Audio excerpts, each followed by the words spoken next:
ಮಾನ್ಯ ಅಧ್ಯಕ್ಷರೇ, ಇವತ್ತು ಒಂದು ಐತಿಹಾಸಿಕ ದಿನ ಅಂತೇಳಿ ನಾನು ಭಾವಿಸ್ಕೊಂಡಿದ್ದೇನೆ. ಸುವರ್ಣ ಸೌಧ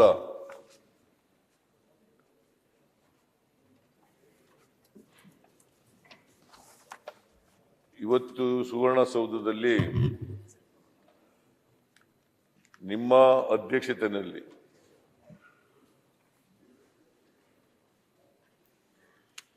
ಬಸವಣ್ಣನವರ ಕಾಲದ ಅನುಭವ ಮಂಟಪ, ಅದರ ತೈಲ ಚಿತ್ರವನ್ನ ಇವತ್ತು ಅನಾವರಣಗೊಂಡಿದೆ.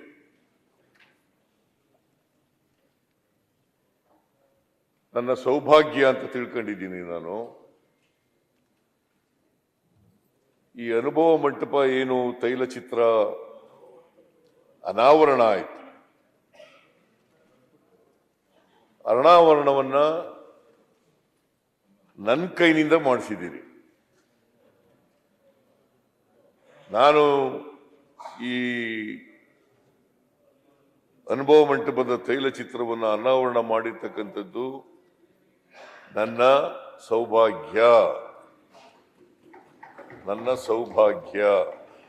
ಅಂತ ಭಾವಿಸ್ಕೊಂಡಿದ್ದೀನಿ. 12ನೇ ಶತಮಾನದಲ್ಲಿ ಬಸವಾದಿ ಶರಣರು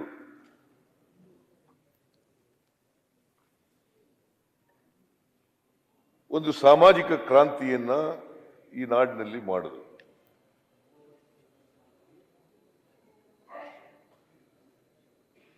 ಯಾಕೆ ಸಾಮಾಜಿಕ ಕ್ರಾಂತಿಯನ್ನ ಮಾಡಿದ್ರು? ಸಮಾಜದಲ್ಲಿ ಅಸಮಾನತೆ ಇದೆ, ಜಾತಿ ವ್ಯವಸ್ಥೆ ಇದೆ, ಸಮಾನತೆಯ ಸಮಾಜ ನಿರ್ಮಾಣ ಆಗಬೇಕು. ಅನೇಕ ಧರ್ಮಗಳಿದ್ದಾವೆ, ಜಾತಿಗಳಿದ್ದಾವೆ. ನಾವೆಲ್ಲರೂ ಕೂಡ ಮನುಷ್ಯರಾಗಿ ಬಾಳ್ತಕ್ಕಂಥ ವ್ಯವಸ್ಥೆ ಇಲ್ಲ. ಅದಕ್ಕೋಸ್ಕರ ಈ ಅಸಮಾನತೆಯನ್ನ, ನಮ್ಮ ಸಮಾಜದಲ್ಲಿರ್ತಕ್ಕಂಥ ಅಸಮಾನತೆಯನ್ನ ಹೋಗಲಾಡಿಸಿ ಒಂದು ಸಮಾಜ ನಿರ್ಮಾಣ ಆಗಬೇಕು ಅಂತಕ್ಕಂಥ ಕನಸನ್ನ ಬಸವಾದಿ ಶರಣರು ಕಂಡಿದ್ರು. ಜಾತಿ ವ್ಯವಸ್ಥೆ ಹೋಗ್ಬೇಕು, ಕರ್ಮ ಸಿದ್ಧಾಂತ ಹೋಗ್ಬೇಕು, ಮೇಲು ಕೀಳು ಅಂತಕ್ಕಂಥದ್ದು ಹೋಗ್ಬೇಕು, ಶ್ರೀಮಂತರು ಬಡವರು ಅಂತಕ್ಕಂಥದ್ದು ಹೋಗ್ಬೇಕು, ಎಲ್ರಿಗೂ ಸಮಾನ ಅವಕಾಶಗಳಿರ್ತಕ್ಕಂಥ ಒಂದು ವ್ಯವಸ್ಥೆ ಬರಬೇಕು. ಕರ್ಮ ಸಿದ್ಧಾಂತವನ್ನ ಸಂಪೂರ್ಣವಾಗಿ ಬಸವಾದಿ ಶರಣರು ತಿರಸ್ಕಾರ ಮಾಡಿದ್ರು. ಕರ್ಮ ಸಿದ್ಧಾಂತ ಯಾಕಂದ್ರೆ ಈ ಕರ್ಮ ಸಿದ್ಧಾಂತ, ಮೌಢ್ಯಗಳು, ಕಂದಾಚಾರಗಳು ಇವುಗಳನ್ನ ಹುಟ್ಟಾಕಿ ಅದನ್ನ ನಂಬ್ಕೊಳ್ಳೋ ರೀತಿ ಮಾಡಿ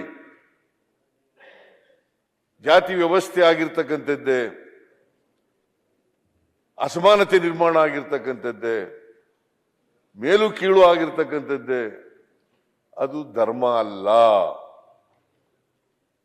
ಬಸವಾದಿ ಶರಣರು ಬಹಳ ಸುಲಭವಾಗಿ ಧರ್ಮವನ್ನು ವ್ಯಾಖ್ಯಾನ ಮಾಡಿದ್ರು. ಏನಪ್ಪಾ ಅಂತಂದ್ರೆ, ದಯೆಯಿಲ್ಲದ ಧರ್ಮ ಯಾವುದಯ್ಯ? ದಯೆಯಿಲ್ಲದ ಧರ್ಮ ಯಾವುದಯ್ಯ? ದಯೆಯೇ ಧರ್ಮದ ಮೂಲವಯ್ಯ. ದಯೆಯೇ ಧರ್ಮದ ಮೂಲವಯ್ಯ. ಬಹಳ ಸುಲಭವಾಗಿ ಧರ್ಮವನ್ನ ವ್ಯಾಖ್ಯಾನ ಮಾಡಿ ಎಲ್ಲ ವಿದ್ಯಾವಂತರಿಗೆ, ಅವಿದ್ಯಾವಂತರಿಗೆ, ಶೂದ್ರ ಜನಾಂಗದವರಿಗೆ, ಅಸ್ಪೃಶ್ಯ ಜನಾಂಗದವರಿಗೆ ಅರ್ಥ ಆಗೋ ರೀತಿಯಲ್ಲಿ ಹೇಳಿದ್ರು. ಯಾರು ಕೂಡ ಹುಟ್ಟುವಾಗ ಅಸ್ಪೃಶ್ಯರು ಅಲ್ಲ, ದಲಿತರು ಅಲ್ಲ, ಹಿಂದುಳಿದವರು ಅಲ್ಲ, ಅಲ್ಪಸಂಖ್ಯಾತರು ಅಲ್ಲ, ಮುಂದುವರೆದವರು ಅಲ್ಲ, ಹಿಂದುಳಿದವರು ಅಲ್ಲ. ಆಮೇಲೆ ಈ ಪ್ರತಿಭೆ ಹೆಂಗೆ ಗುರುತಿಸ್ತಾ ಇದ್ರು ಅಂತಂದ್ರೆ ಜಾತಿ ಆಧಾರದ ಮೇಲೆ ಪ್ರತಿಭೆ ಗುರುತಿಸೋದು. ಇವ ಅಸ್ಪೃಶ್ಯ ಜಾತಿಗೆ ಸೇರಿದವನ, ದಲಿತ ಜಾತಿಗೆ ಸೇರಿದವನ, ಹಿಂದುಳಿದ ಜಾತಿಗೆ ಸೇರಿದವನ, ಅಲ್ಪಸಂಖ್ಯಾತ ಜಾತಿಗೆ ಸೇರಿದವನ, ಅಥವಾ ಮೇಲ್ಗಡೆ ಸಮಾಜದಲ್ಲಿ 4 ವರ್ಣಗಳಿದ್ದಾವಲ್ಲ, ಈ 4 ವರ್ಣಗಳಲ್ಲಿ ಇದನ್ನು ನಂಬಿಸ್ಬಿಟ್ಟಿದ್ರು. ಈ 4 ವರ್ಣ,